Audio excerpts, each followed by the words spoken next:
प्रिय विद्यार्थियों, कोटा विश्वविद्यालय के बीए तृतीय वर्ष हिंदी साहित्य के प्रथम प्रश्न पत्र की इकाई प्रथम के अंतर्गत राष्ट्रकवि मैथिली शरण गुप्त द्वारा प्रणीत द्वापर काव्य से विधृता शीर्षक अध्याय का संकलन किया गया है और आज हम विधृता के शुरुआती कुछ छंदों की व्याख्या पर बात करेंगे।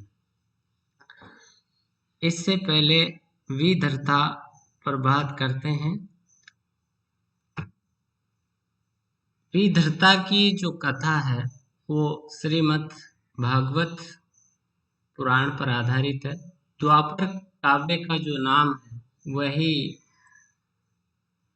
और उसकी संपूर्ण जो कथा है उसका आधार जो स्रोत है वो श्रीमद् भागवत पुराण की कथा ही है। द्वापर एक युग है, 4 युगों की अवधारणा की गई है, सतयुग, त्रेता, द्वापर और कलयुग। द्वापर यहाँ संदेह का प्रतीक भी है। तो श्रीमद् भगवत पुराण में जो है उसके 10वें स्कंद के 23वें अध्याय में एक कथा आती है कि श्री कृष्ण, बालक श्री कृष्ण जो है वो अपनी मित्र मंडली के साथ वन में गोचारण के लिए जाते हैं और वो बहुत जंगल में बहुत दूर तक निकल जाते हैं। वहाँ उनके साथियों को भूख लगती है तो श्री कृष्ण उन्हें पास ही यज्ञ हो रहा था उस यज्ञशाला में भेजते हैं। उनके मित्र जब यज्ञशाला में भेजते हैं तो याज्ञिक ब्राह्मणों द्वारा उन्हें डांट कर अपमानित करके वहां से भगा दिया जाता है। श्री कृष्ण अपने मित्रों को पुनः यज्ञशाला में भेजते हैं। इस बार पुरुषों के पास नहीं, स्त्रियों के पास भेजते हैं और स्त्रियां विभिन्न प्रकार के व्यंजन बना करके उनको भी खाना खिलाती है और भगवान श्री कृष्ण को भी नैवेद्य अर्पित करती है। वहीं पर एक स्त्री को उसके पति द्वारा, जो कि ब्राह्मण था, बलपूर्वक रोक लिया और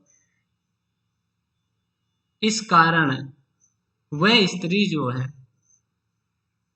उन बालकों को या बालक भगवान श्री कृष्ण को नैवेद्य अर्पित करना तो दूर, उनके दर्शन भी नहीं कर पाए।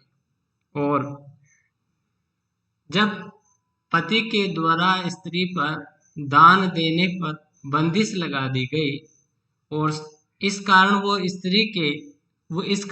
स्त्री श्री कृष्ण के दर्शन भी नहीं कर पाए, तो उस ब्राह्मण स्त्री ने भगवान के उस स्वरूप का ध्यान किया जैसा कि उसने बहुत दिनों से सुन रखा था। तो जब उसका ध्यान जम गया तब मन ही मन भगवान का आलिंगन करके उसने कर्म के द्वारा बने हुए अपने शरीर को छोड़ दिया, वह मुक्त हो गई। इस कथा को आधार बना करके मैथिली शरण गुप्त जी ने जो है इस कथा के आधुनिक संदर्भों में व्याख्या की है। मध्यकाल में नारी की स्थिति बड़ी दयनीय हो गई थी और नारी को पुरुष की संपत्ति माना जाने लगा। नारी पुरुष की वासना या भोग की वस्तु बनकर रह गई। पुरुष की हर उचित व अनुचित इच्छा व आदेश की पालना ही स्त्री की चारित्रिक सुचिता का प्रतीक बन गई। पुरुष द्वारा पुरुष प्रधान भावना को ध्यान में रख करके स्त्री व्यवहार की जो एक निश्चित रेखा खींची गई वही उस स्त्री के जीवन की परिधि बन गई थी। तो पुरुष प्रधान समाज द्वारा पुरुष प्रधान मनोवृत्ति को ध्यान में रखकर स्त्री के आचरण के लिए खींची गई इस रेखा को का विरोध जो है इसमें अभिव्यंजित हुआ है, अभिव्यक्त हुआ है। स्त्री के द्वारा पुरुष के अनुचित कर्मों पर प्रश्न चिन्ह भी इस विधर्ता कविता में जो है व्यक्त हुआ है।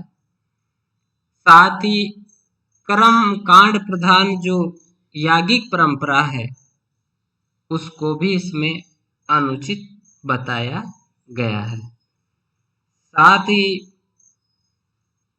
स्त्री को पुरुष की इच्छा के बगैर दान देने जैसे पुण्य कर्म की भी अधिकार नहीं है। पुरुष की स्त्री पर इस अधिकार भावना का भी इसमें विरोध हुआ है। तो हम शुरू करते हैं प्रथम छंद की कि राम राम हा ठहरो ठहरो यह तुम क्या करते हो, अबला कहकर भी मुझको यूं बलपूर्वक धरते हो। लज्जा भी छोड़ी क्या तुमने, छोड़ी जहां दया है, तन न जाए पर मन तो मेरा अपनी गेल गया है। राम राम हा ठहरो ठहरो, ये जो है इस छंद में, इस काव्यांश में जो है स्त्री पर नारी पर नर की जो बलात् अधिकार भावना है, स्त्री पर पुरुष की जो बलात् अधिकार भावना है, उसका इसमें विधर्ता के कथन के माध्यम से विरोध अभिव्यक्त किया गया। ये विधर्ता का कथन है। विधर्ता कहते हैं कि राम राम, और राम शब्द की आवृत्ति हुई राम राम। ये राम राम जो है अफसोस सूचक शब्द है। लोक व्यवहार में आपने सुना होगा कि जब लोग कोई बड़ा अनुचित पाप कर्म होते हुए देखते हैं तो बोलते हैं, या किसी को अपवित्र आचरण करते हुए देखते हैं तो बोलते हैं कि राम राम, अन्याय हो। तो ये राम राम जो है ये दुख का सूचक, और अनीति की जा रही है उसका सूचक है कि राम राम हा ठहरो ठहरो ये तुम क्या करते हो। कि हे विधर्ता अपने पति के माध्यम से पुरुष को कहती है, अपने पति को कहती है।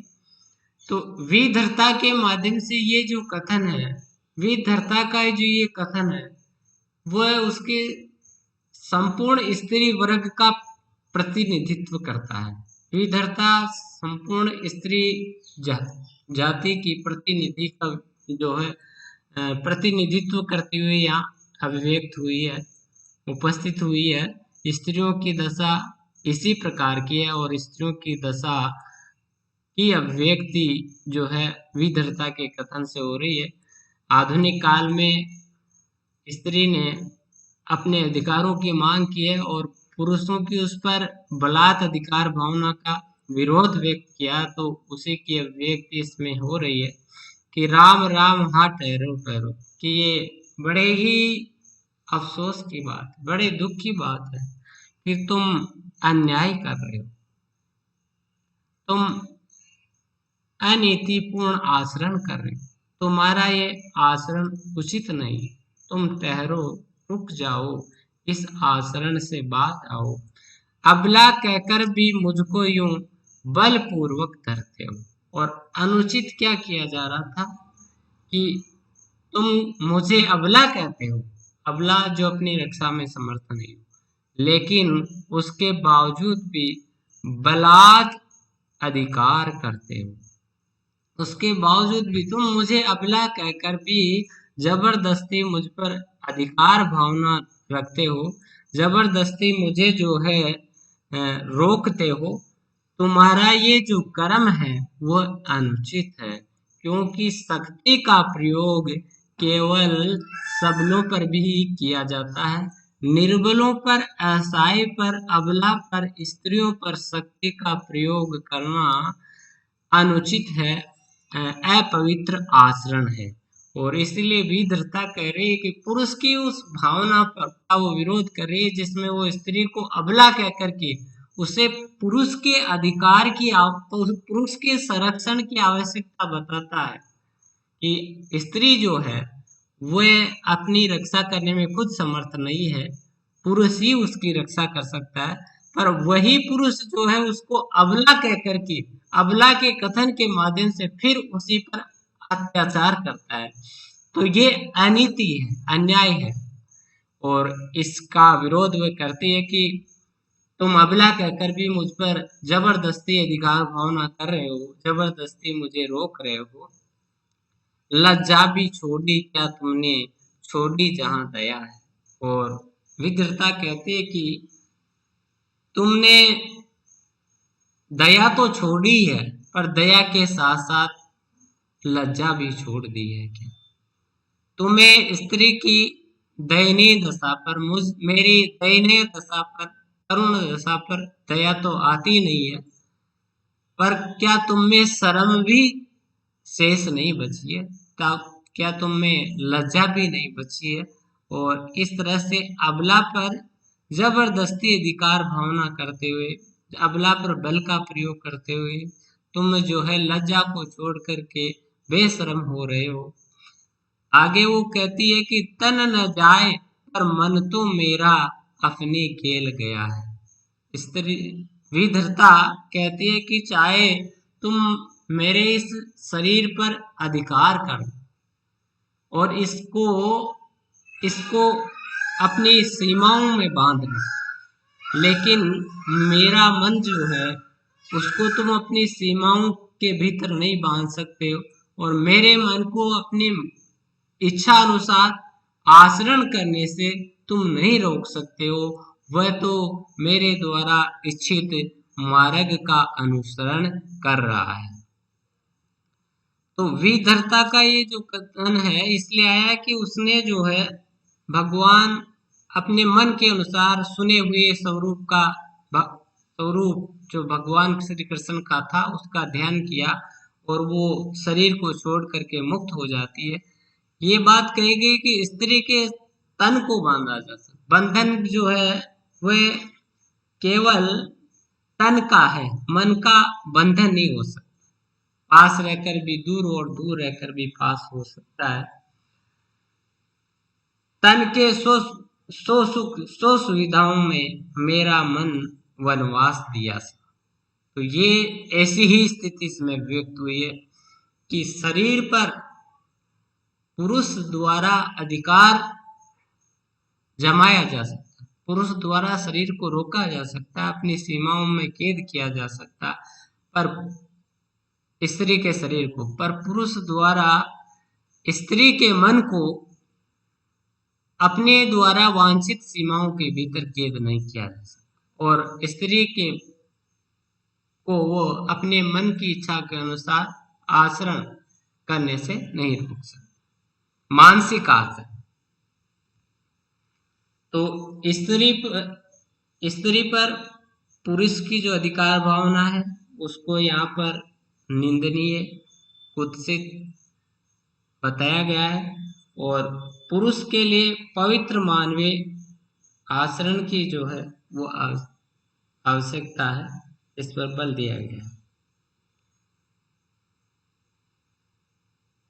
शिल्प पक्ष की अगर बात करें तो इसमें खड़ी बोली का सहज सरल भावानुकूल प्रयोग किया गया है, और इसमें जो प्रयुक्त छंद है वो हरिगीति का छंद, गुप्त जी का सबसे प्रिय छंद है हरिगीति का छंद, और हरिगीति का एक सममात्रिक छंद है। इसके 4 चरण होते हैं और प्रत्येक चरण में 16 और 12 की यति से कुल 28 मात्राएं होती है। अब अगला छंद देखते हैं। लोहित नेत्र फड़कते फड़कते नथुने विकृत वदन कर वाणी, नारायण मेरे नर में है कौन नया ये प्राणी, रौद्र नहीं विभत्स असुचि ये जाओ अरे नाओ, ये शरीर अब कहाँ जाएगा शुद्धि शांति तुम पाओ।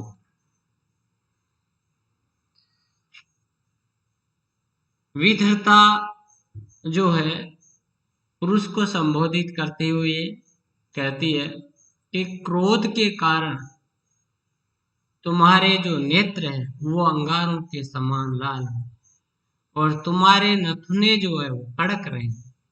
तुम्हारा वदन, तुम्हारा जो मुख है वो क्रोध मुद्रा के कारण टेढ़ी मेढ़ी भंगिमा से युक्त हो गया, विकृत हो गया है, उसका रूप बिगड़ गया। और खर वाणी, और तुम्हारी वाणी जो है वो बड़ी दुष्ट है, वो बड़ी तीक्ष्ण है, वो बड़ी कर्कश है, वो बड़ी कर्ण कटु है। स्त्री इस दशा पर, पुरुष की इस दशा पर, विधर्ता पुरुष की इस दशा पर अफसोस दुख व्यक्त करते हुए कहते कि नारायण, नारायण या ईश्वर, मेरे नर में है कौन नया ये प्राणी। तो नारायण जो है एक तो ईश्वर के लिए आया कि हे भगवान, हे ईश्वर, मेरे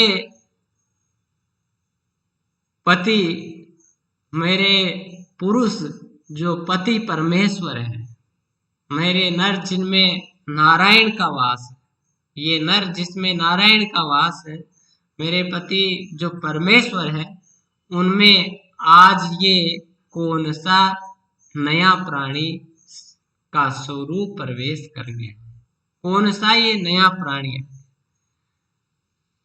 मानवीय या मानवीय या देवीय स्वरूप को छोड़ करके मेरे पति ने या पुरुष ने ये कौन सा दानवी स्वरूप धारण कर लिया।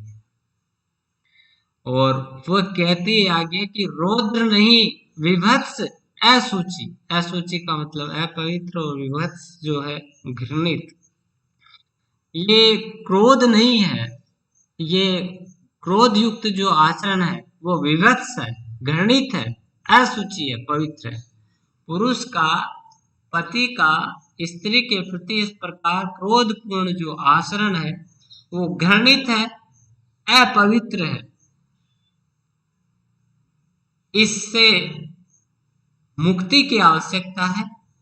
तो वो कहती है कि जाओ अरे नाओ, तुम्हारा, तुम्हारे इस क्रोध के कारण तुम्हारा ये जो शरीर है, तुम्हारा जो ये मन है, वह अपवित्र हो गया, और अब इसको पवित्रता की आवश्यकता है। इस कारण ये शरीर तो अब कहीं जा नहीं सकता, इस शरीर को तो छोड़ा नहीं जा सकता। इस कारण तुम मानसिक शुद्धि के लिए शांति को धारण करो, और शांति से ही तुम्हारी ये मानसिक शुद्धि, वो मानसिक शुद्धि व शारीरिक शुद्धि हो सकेगी।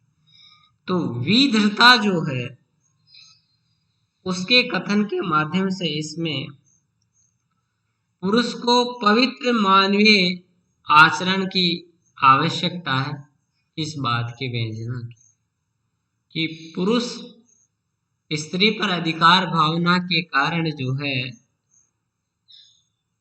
ब्लात अधिकार भावना के कारण जो है उस पर अत्याचार करता है, क्रोधपूर्ण आचरण करता है। ये मानवी नहीं, उसका दानवी चेहरा है, ये वो पति परमेश्वर का चेहरा नहीं है। और इस कारण उसके लिए जरूरी है कि वो पवित्र मानवीय आचरण करे, व्यवहार करे। शिल्प पक्ष की बात करें तो वही भाषा खड़ी बोली का सहज सरल प्रयोग है, और हरि गीति का छंद का प्रयोग हुआ है। धन्यवाद।